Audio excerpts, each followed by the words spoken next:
Good evening everyone. बच्चों, पिछले episode में मैंने आपको इलेक्ट्रिक फील्ड और पोटेंशियल के बहुत सारे फार्मूले रिवाइज कराए। ग्राफ का जो उसका एनालिसिस था उसके बारे में समझाया। मैंने बहुत कुछ आपको करा दिया है। हमें कुछ न्यूमेरिकल एग्जांपल्स कवर करने जा रहा हूँ। मैं बताना चाहता हूँ कि आज का एपिसोड कंपटीशंस के लिए बहुत इम्पॉर्टेंट है। हाउएवर ये बोर्ड के लिए उतना इम्पॉर्टेंट नहीं है, लेकिन कंपटीशंस के लिए बहुत इम्पॉर्टेंट है।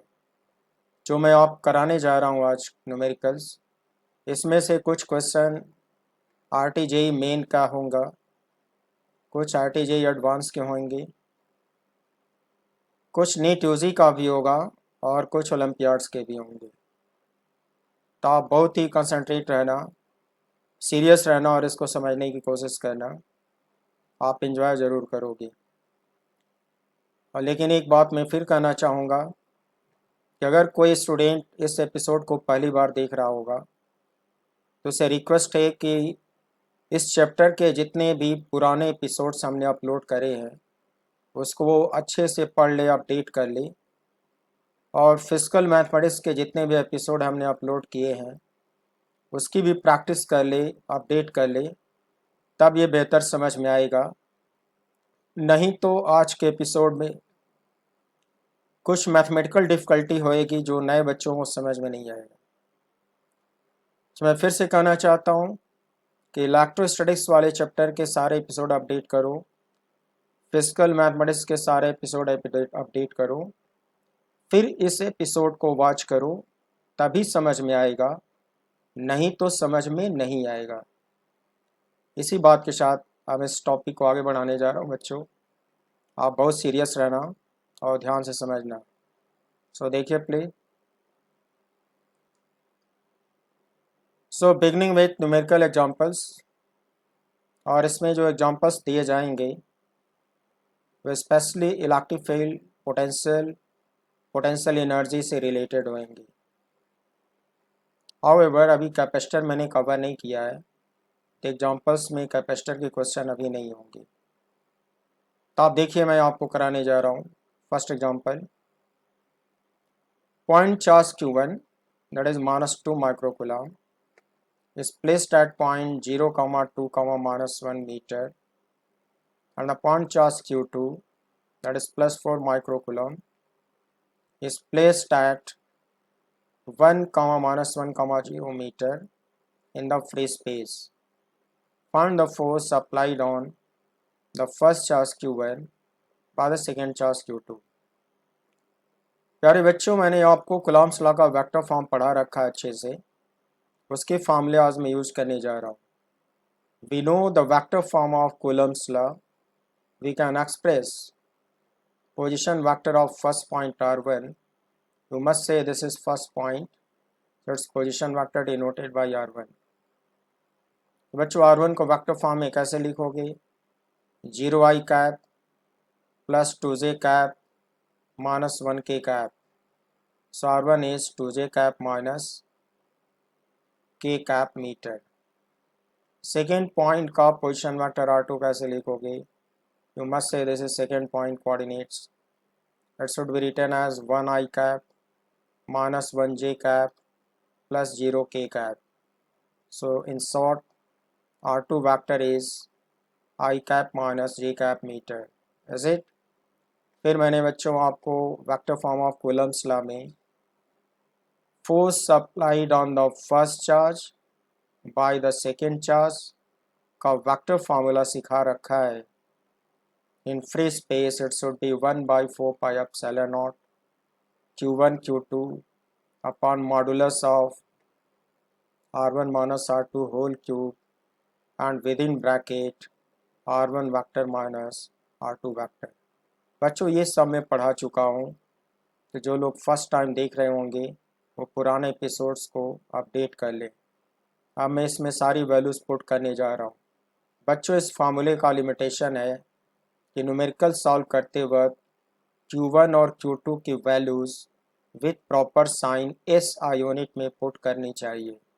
With proper sign mean to say Q1 is negative, so put it with negative sign. Q2 is positive, so put it with positive sign. और ऐसा ऑन इट मीन्स कूलम में कन्वर्ट कर लो, और ये सब मीटर में होना चाहिए, और ये 9 × 10⁹ तो होता ही है। ये सारी वैल्यूज पुट करो, तुम्हें फोर्स मिलेगा। ये मैं अपनी बुक से पढ़ा रहा हूँ बच्चों, इलेक्ट्रोस्टैटिक्स एंड कैपेसिटर्स वॉल्यूम 1 से पढ़ा रहा हूँ। अभी राइटअप प्रिपेयर कर रहा हूँ, अभी पब्लिश नहीं हुई है। पब्लिश होते ही मार्केट में आ जाएगी, मैं आपको इन्फॉर्म कर दूंगा। एक बहुत इंपॉर्टेंट बुक होगी आपके लिए रिवीजन के लिए।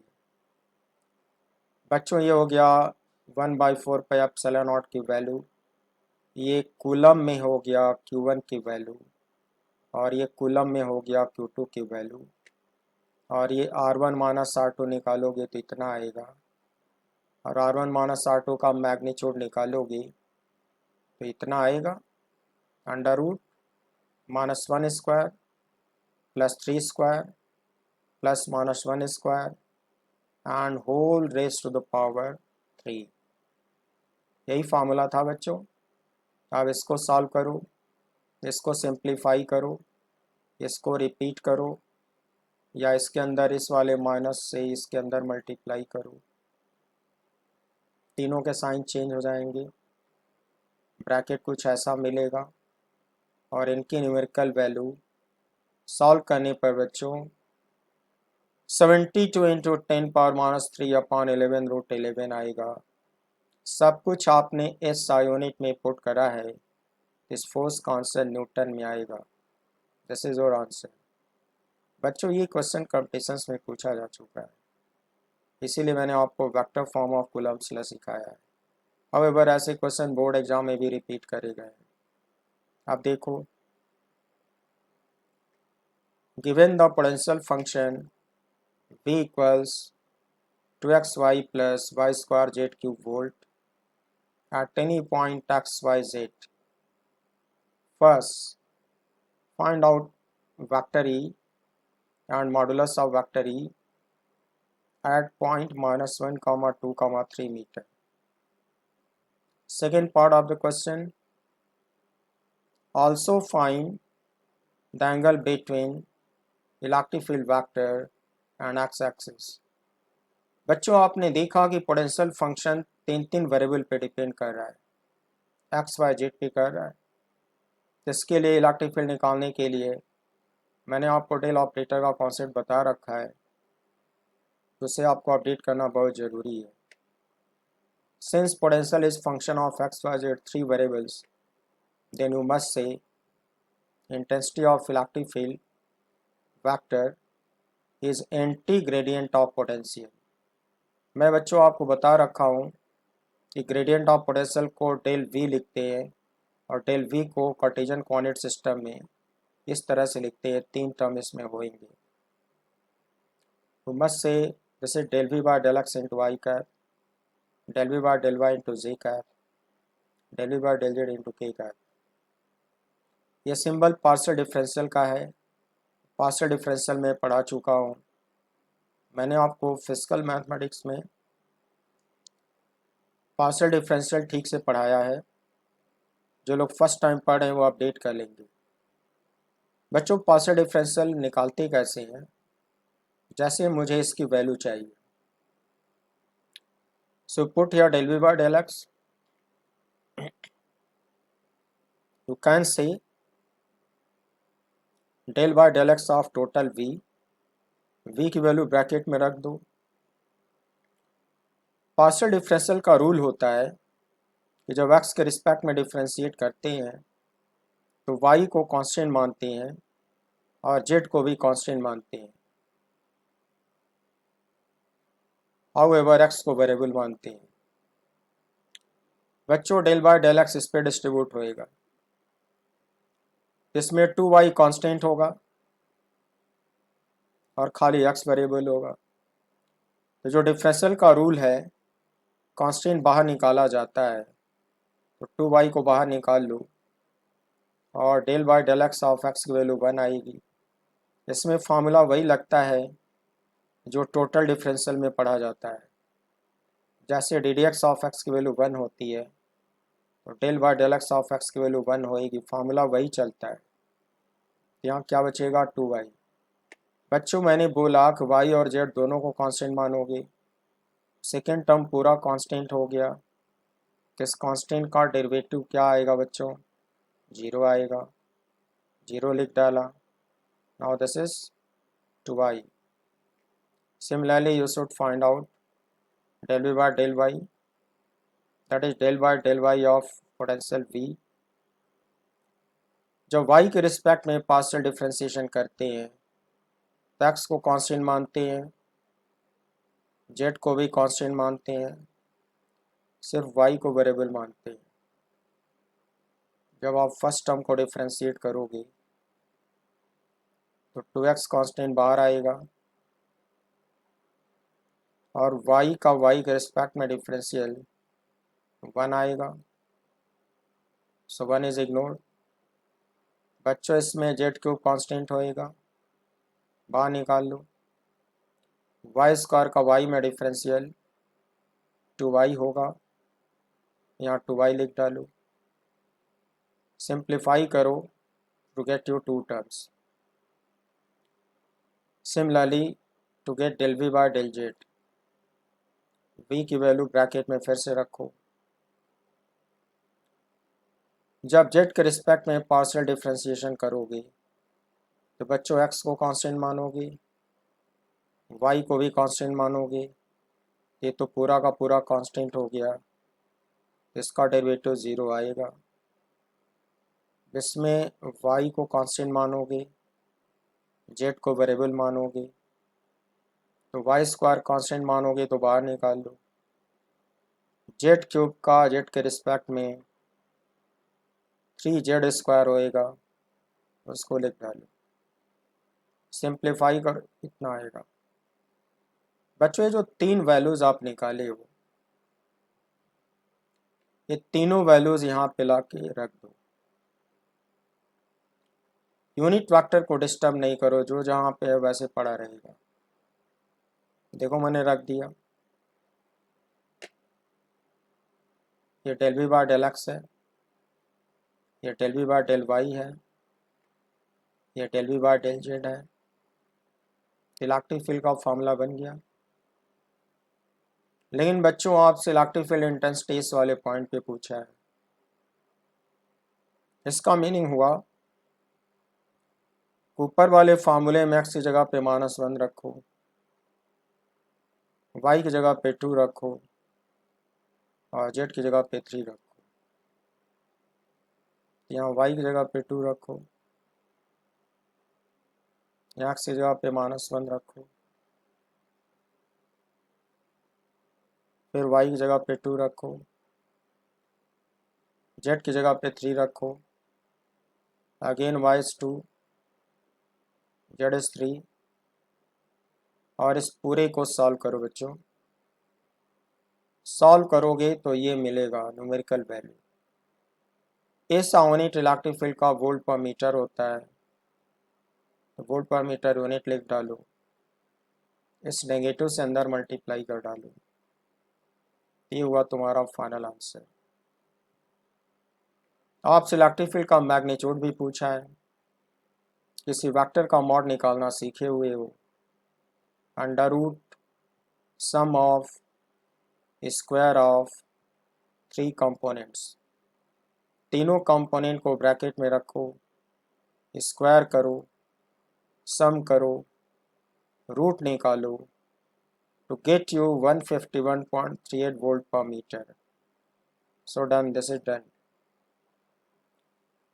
बच्चों मैं आपको पहले बता रखा हूँ कि जब हम कोई मैथमेटिकल थ्योरी पढ़ते हैं, शुरू में हमें डर लगता है, हम ग्रैस्प नहीं कर पाते, अटपटा लगता है, लेकिन जब हम लोग न्यूमेरिकल पे अप्लाई करते हैं तो वही थ्योरी हमको धीरे धीरे आसान लगने लगती है। मेरा मानना है कि आपको ये आसान धीरे धीरे लगेगा। आप डर के कोई चीज़ छोड़ मत दिया करो, नहीं तो लाइफ में बहुत कुछ सीख नहीं पाओगे। स्पेशली साइंस और टेक्नोलॉजी आसानी से समझ में नहीं आएगा। तो डरना तो छोड़ ही दो, खतरों से खेलना सीखो, और मैं तुम्हें सिखा रहा हूँ, तुम सीरियस रहोगे तो सीख जाओगे। देखा कितनी आसानी से हमने डेल ऑपरेटर यूज कर लिया। नाउ नेक्स्ट क्वेश्चन, बच्चों में इस तरह के क्वेश्चन की हिस्ट्री बता दूं, 45-50 साल पहले से ऐसे क्वेश्चन जेई एडवांस में पूछे जा रहे हैं। 2009 में पहली बार डेल ऑपरेटर का similar question all India PMT में पूछा गया। फिर इसी तरह का डेल ऑपरेटर का सिमिलर क्वेश्चन 2015 में, मैं क्वेश्चन आपको दिखाऊंगा, आर्काइव में दिखा दूंगा, ऑल इंडिया पीएमटी में इस तरह के क्वेश्चन को फिर से रिपीट किया गया 2015 में। जे मेन में भी पूछा जा चुका है। ये सब चीज़ें आप बीटेक और बीएससी में पढ़ते, स्कूल में कतई नहीं पढ़ाया जाता, लेकिन कंपटीशन वाले पूछते हैं तो सीखना बड़ा ज़रूरी है, आप इससे भाग नहीं सकते। और अगर भाग जाओगे तो आप रिजल्ट में अच्छा परफॉर्म नहीं कर पाओगे, आपकी बड़ी ख़राब मेरिट आएगी और अच्छे इंस्टीट्यूट में एडमिशन नहीं मिलेगा। इसलिए ये सब सीखना बहुत ज़रूरी है और मैं आपको सिखा दूंगा, थोड़ा आप सीरियस रहो। फिर बच्चों आपसे क्वेश्चन सेकंड पार्ट में पूछा जा रहा, मैं क्वेश्चन आपको दिखा दूं, आप इसे इरिटेट मत होना, थोड़ा स्क्रॉलिंग करना पड़ता है। Also find the angle between vector and x axis. बच्चों वेक्टर अलजेब्रा में एक थ्योरी पढ़ाया था कि किसी भी वेक्टर, कोई भी वेक्टर तीनों एक्सिस से 3 एंगल बनाता है, अल्फा बीटा गामा, और तीनों एंगल का जो कोसाइन होता है वो डायरेक्शन कोसाइन होता है। उसी तरह से इलेक्ट्रिक फील्ड वेक्टर एक्स के साथ एंगल बनाएगा अल्फा, और कॉस अल्फा होगा डायरेक्शन कोसाइन। तो मैंने आपको 3 डायरेक्शन कोसाइन के 3 फार्मूले पढ़ा रखे हैं वेक्टर अलजेब्रा में, और वहाँ मैंने डेरिवेशन भी सिखाया हुआ है। इस क्वेश्चन में आपसे अल्फा पूछा है तो आप वही डायरेक्शन कोसाइन का कॉन्सेप्ट यूज करो। We know the direction cosine cos alpha. Concept was x component of the given vector upon magnitude of the given vector. And in your question, x component of electric field is -4 and magnitude is this. So you should divide -4 upon 151.38. बच्चों इस negative को बाईं तरफ ले आओ। To get to minus cos alpha equals 4 upon 151.38. Trigonometry में पढ़ते हो बच्चों कि minus cos alpha can also be written as cosine of pi minus alpha, radian में समझ में आता होगा। So cosine of pi minus alpha is this. Now taking cos inverse pi minus alpha is cos inverse 4 upon 151.38। बच्चों जब हम लोग calculator use करेंगे, देखो कंपटीशंस में क्या होगा कि ब्रैकेट में इस तरह की क्वांटिटी का वैल्यू दिया रहता है, आई मीन ज़रूर दिया रहता है, कभी कभी नहीं देता है, तो फिर वो जो 4 ऑप्शन बनाए जाते हैं वो कॉस इनवर्स यानी कि इनवर्स के टर्म में ऐसे ही बना दिए जाते हैं, या तो डिग्री में इसकी वैल्यू लिख के देगा वो, क्योंकि कैलकुलेटर तो अलाउड नहीं है। तो मान लो कैलकुलेटर मैंने यूज किया और इसकी वैल्यू डिग्री में निकाली, 38.5 डिग्री आया। यहाँ से फिर अल्फ़ा की वैल्यू बच्चों आएगी, आपको पहले से पता है कि पाई रेडियन 180 डिग्री होता है, तो ट्रांसफ़र करने पर अल्फ़ा आएगा 180 minus 88.5, the difference 91.5। So alpha comes out 91.5 degree, and this is the angle between electric field vector and x-axis. So this is done.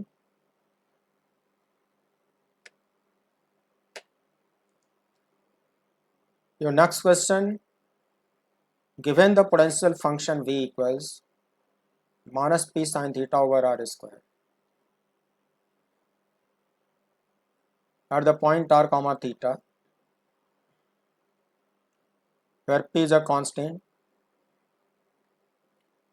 find out magnitude of electric field vector at the point 2 meter comma pi by 6 radian। प्यारे बच्चों 2 metre radial coordinate की value है, pi by 6 radian angular coordinate theta की value है।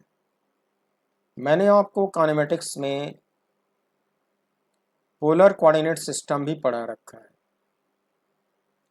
उसका preliminary idea मैं दे चुका हूँ। Polar coordinate system R comma theta,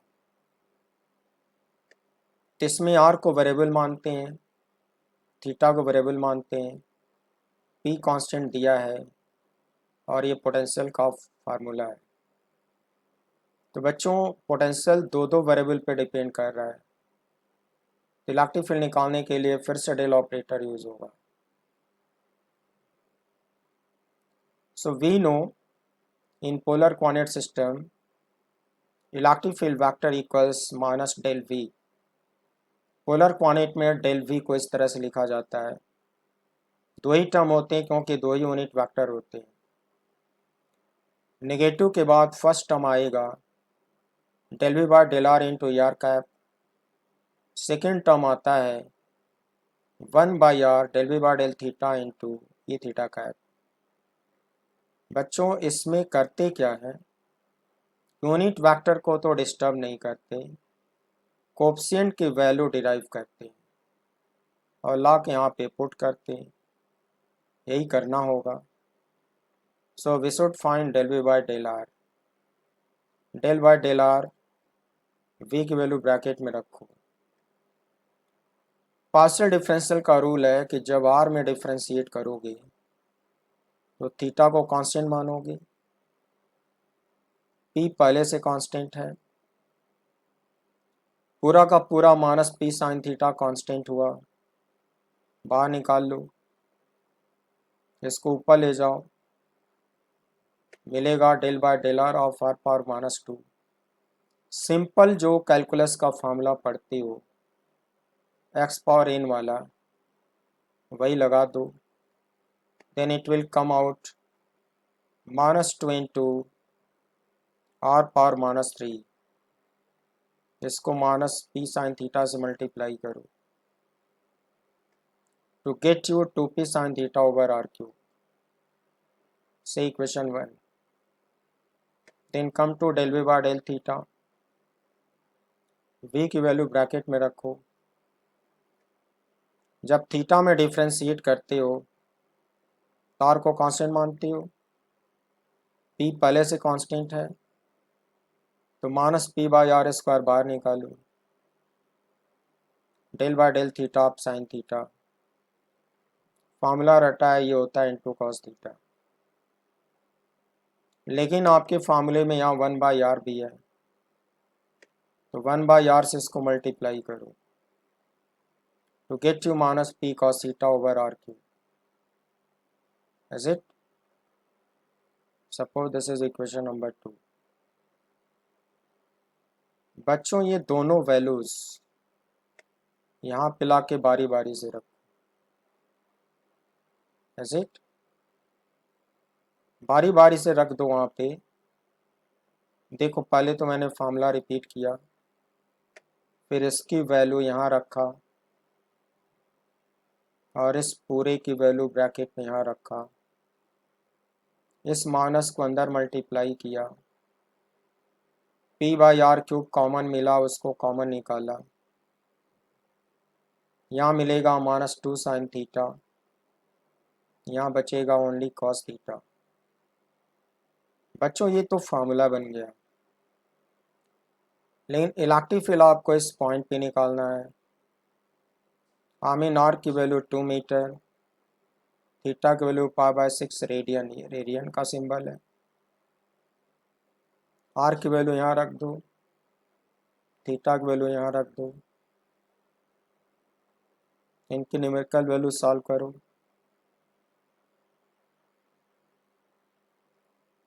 अंदर से 8 कॉमन आएगा, इतना बचेगा। बच्चों अगर इस पूरे को एक साथ ले लूँ तो ये इलेक्ट्रिक फील्ड का रेडियल कंपोनेंट होगा, और इस पूरे को एक साथ ले लूँ इलेक्ट्रिक फील्ड का एंगुलर कंपोनेंट होगा। इस पूरे को ER वेक्टर बोलते हैं बच्चों, और इस पूरे को E थीटा वेक्टर बोलते हैं।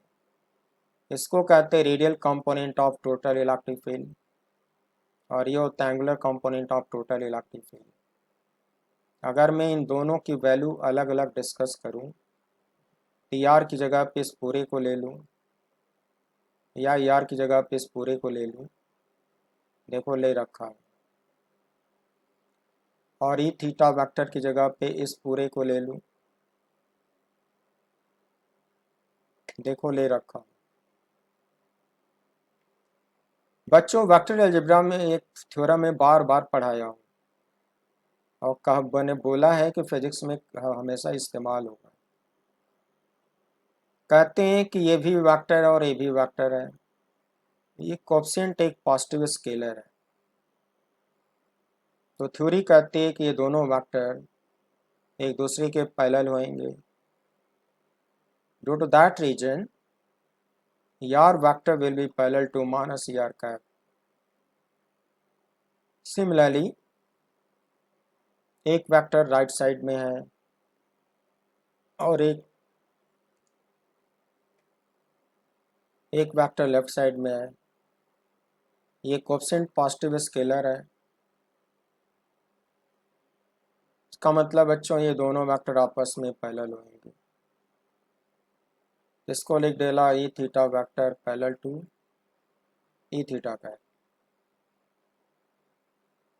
तो बच्चों ये तो E थीटा के पैरेलल होगा, और ये माइनस ER के पैरेलल होगा।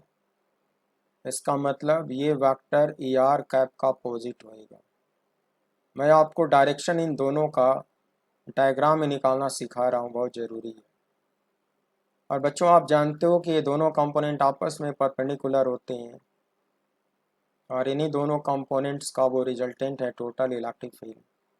तो पैरेललोग्राम ला यूज़ करोगे तो ये फार्मूला बनेगा।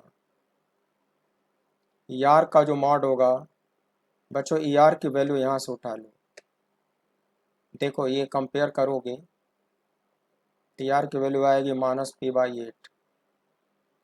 यहाँ ला के रख दो, इसको कंपेयर करो, E थीटा की वैल्यू आएगी √3P/16। E थीटा की वैल्यू यहाँ ला के रख दो, होल स्क्वायर करो, सम करो, रूट के बाहर कुछ आएगा तो फाइनल मैग्नीट्यूड आता है √7/16P वोल्ट पर मीटर। बच्चों ये मैग्नीट्यूड का आंसर हो गया। मैं आपको नेट इलेक्ट्रिक फील्ड का डायरेक्शन निकालना सिखा रहा हूँ। बच्चों इस पॉइंट पर ये जो नेट इलेक्ट्रिक फील्ड है, ये डायग्राम से कैसे समझा जाए ये सिखा रहा हूँ, क्योंकि बहुत सारे ऑब्जेक्टिव क्वेश्चन केवल डायरेक्शन पे पूछे गए। ये जो नेट इलेक्ट्रिक फील्ड है इन्हीं दोनों कंपोनेंट का रिजल्टेंट है। तो पहले तो इन्हीं दोनों कंपोनेंट का डायरेक्शन निकालना सीखो। देखो जब मैं आपको पोलर कोऑर्डिनेट सिस्टम पढ़ाया था तो बताया था कि उसमें एक रेफरेंस लाइन होती है, OA, इसको ओरिजिन बोलते हैं। मेरा जो पॉइंट P है जहाँ इलेक्ट्रिक फील्ड चाहिए उसका कोऑर्डिनेट दे रखा है। बच्चों इसको डिग्री में 30 डिग्री बोलोगे, तो इसको कैसे लोकेट करेंगे? एंटी क्लॉकवाइज 30 डिग्री पर एक बड़ी सी लाइन बना, ओरिजिन से 2 मीटर, इसको स्मॉल r कहते हैं, स्मॉल r इज 2 मीटर। अगर मैं इसको बड़े स्पेस में दिखाना चाहूँगा अदर देन ग्राफ पेपर, तो सचमुच का ये डिस्टेंस 2 मीटर नापेंगे। अगर 2 मीटर नाप के यहाँ पे एक पॉइंट मार्क कर देंगे तो उसका पोलर कोऑर्डिनेट बच्चों आएगा 2 metre power 6 radian. Polar coordinate में सिखाया हूँ कि रेडियली आउटवर्ड एक यूनिट वेक्टर होगा, उसको यार कैप लिखते हैं। और एंटी क्लॉकवाइज सेंस में 90 डिग्री बनाता हुआ एक और यूनिट वेक्टर होगा, उसको ई थीटा कैप लिखते हैं।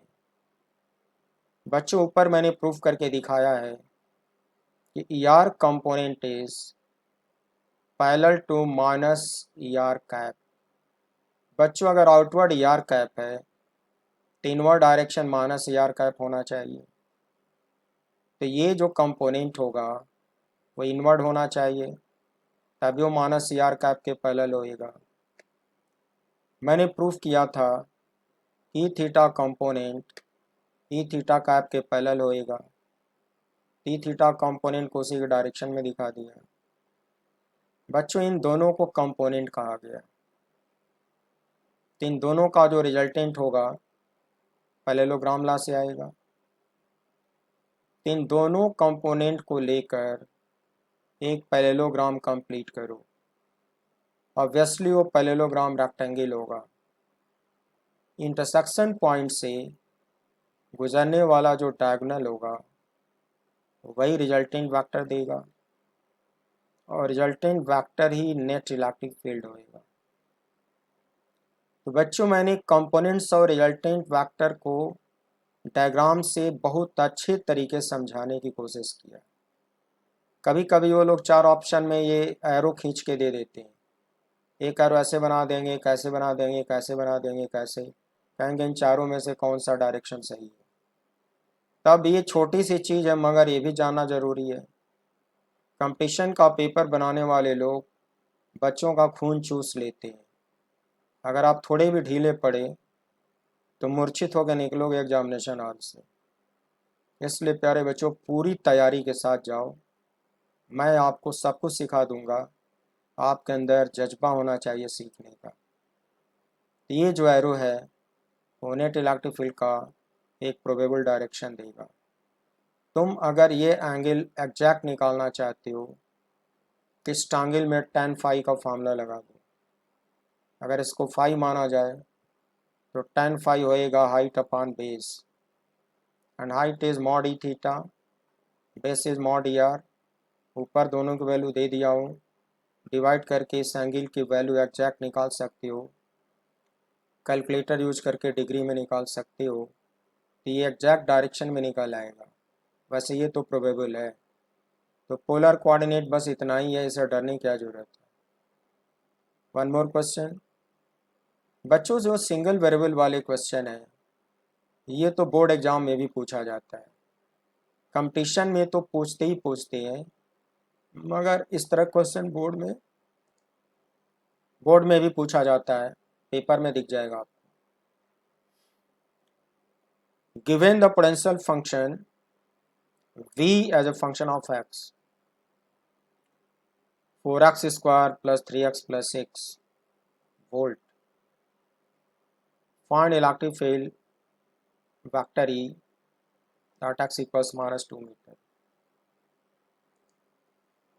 बच्चों जब सिंगल वेरिएबल का क्वेश्चन होगा तो कहते हैं कि इलेक्ट्रिक फील्ड वेक्टर के दो ही डायरेक्शन होंगे।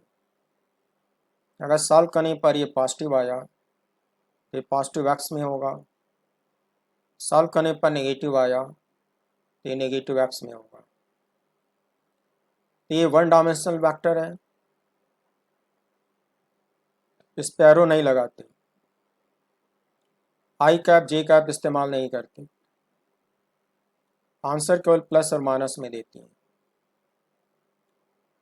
और जब सिंगल वेरिएबल पे डिपेंड करेगा तो यहाँ टोटल डिफरेंशियल इस्तेमाल होगा, पार्शियल डिफरेंशियल कतई इस्तेमाल नहीं होगा। I mean electric field vector is anti gradient of potential written in this way. यहाँ डेल ऑपरेटर की कोई ज़रूरत नहीं, जब डी लगाते हैं तो इसको टोटल डिफरेंशियल बोलते हैं। It should be written as minus D V by D X, that is minus D D X of we.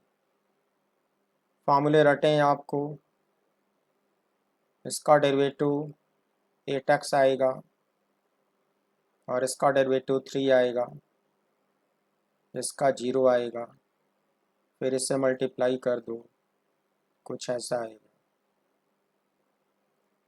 Now at x equals -2 metre. इस फार्मूले में x की जगह पे -2 रख दो,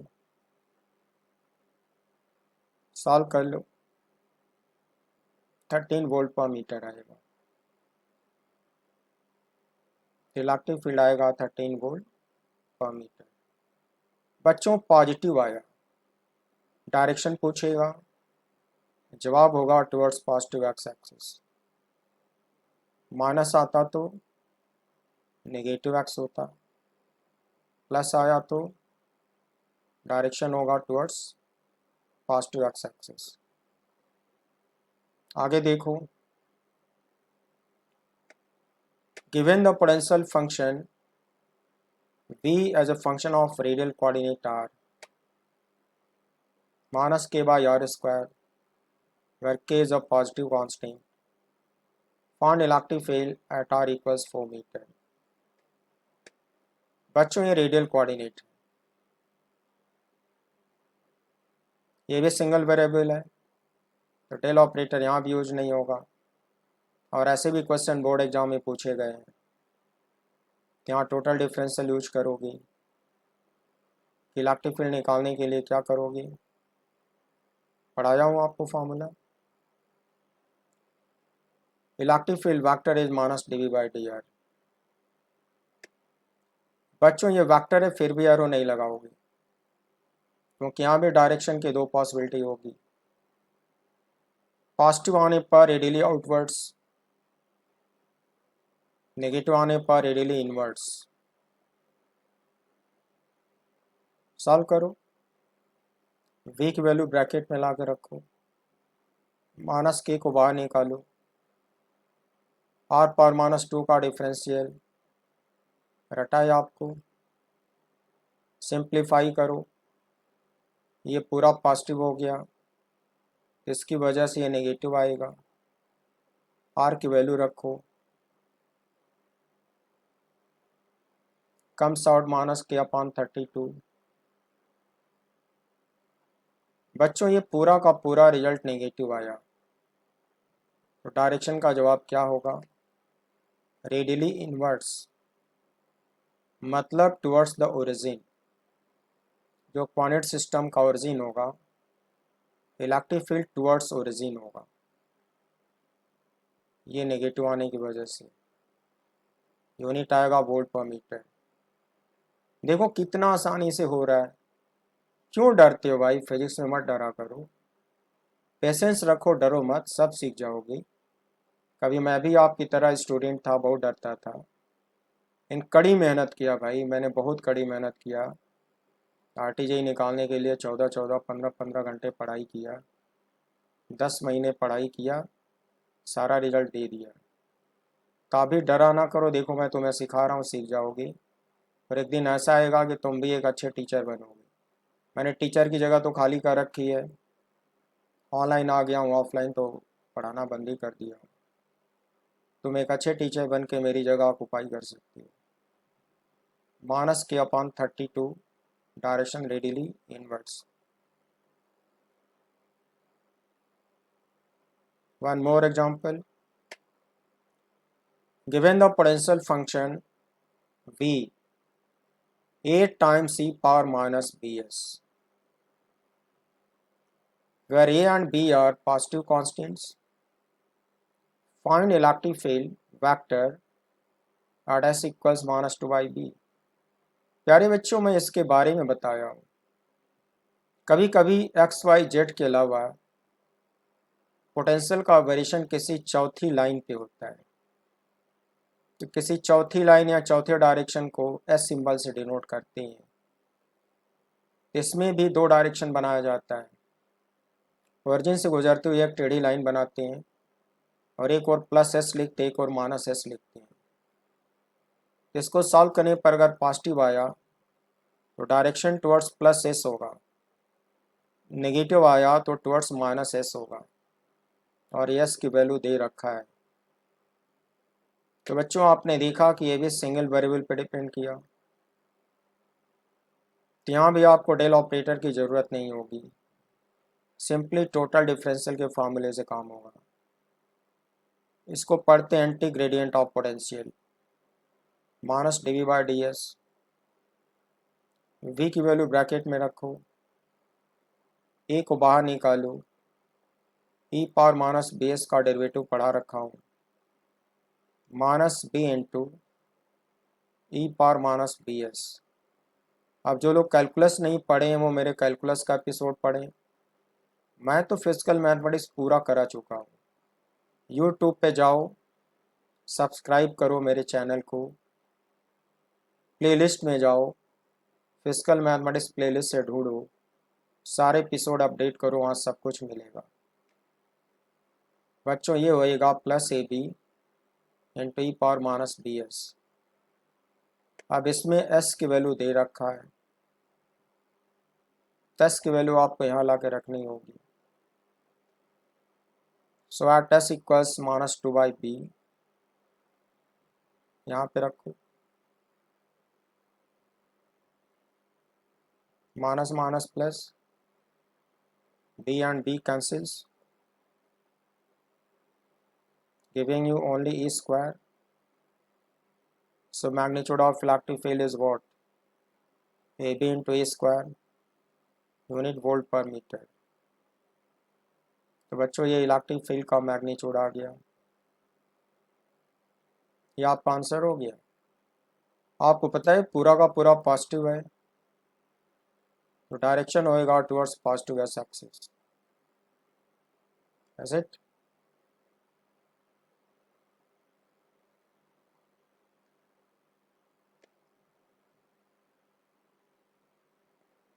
नेक्स्ट क्वेश्चन बच्चों देखो,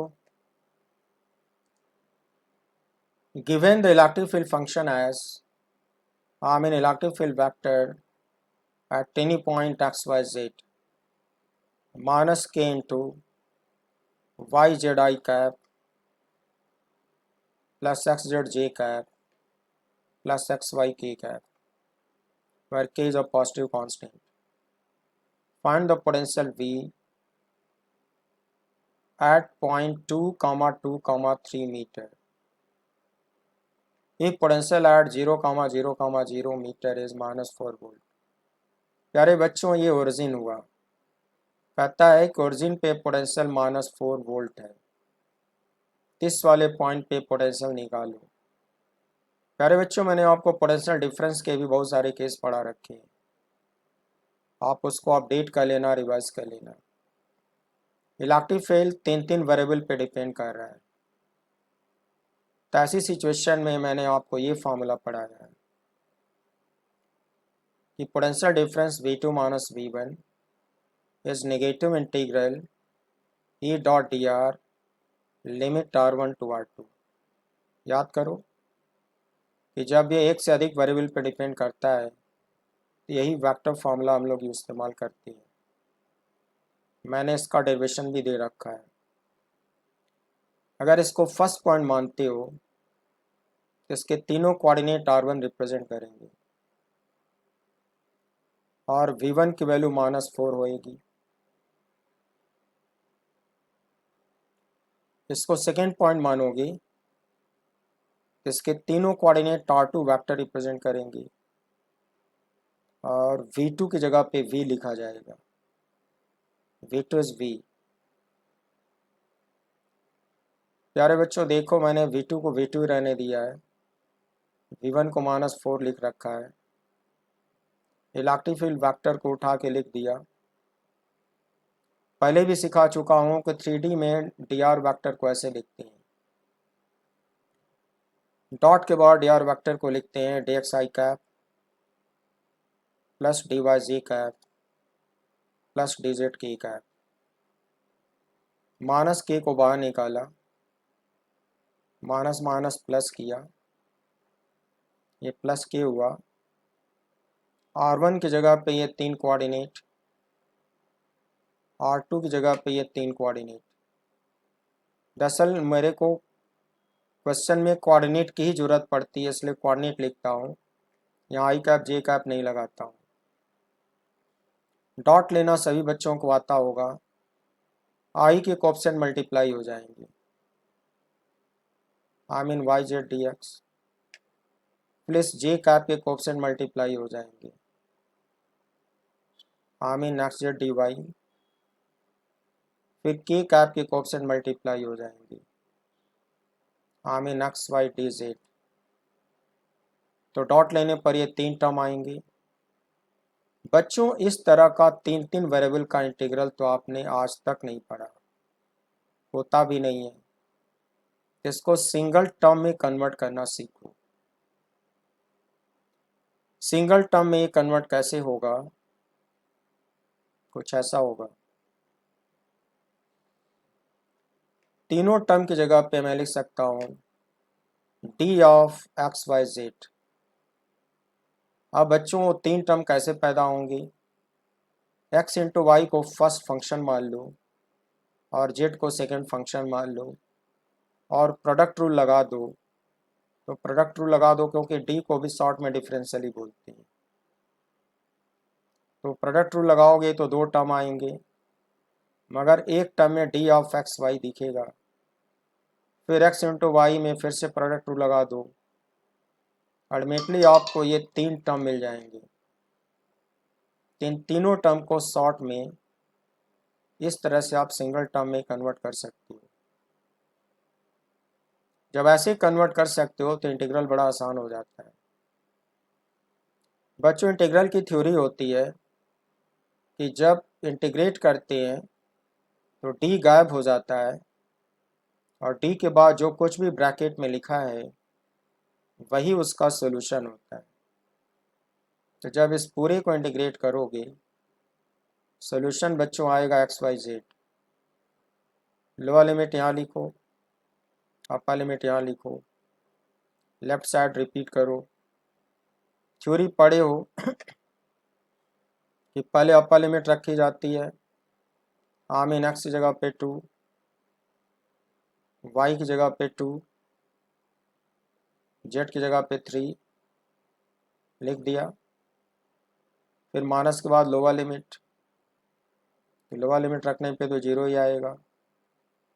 मल्टीप्लाई करो 12 के आएगा, इसको ट्रांसफ़र करो 12 के -4 आएगा।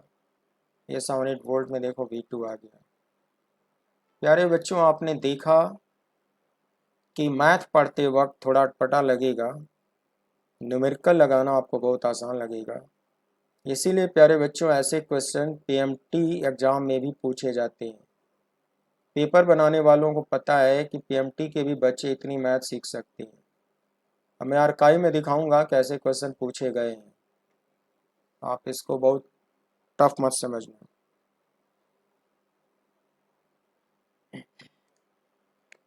तो मेरे पास अभी मैथमेटिकल क्वेश्चन के कलेक्शन बहुत अच्छे अच्छे हैं और इस तरह के सारे क्वेश्चन ऑलरेडी पूछे जा चुके हैं। मैं कोई आपको नई चीज़ ऐसा नहीं बता रहा हूँ जो कभी पूछा ही नहीं गया है।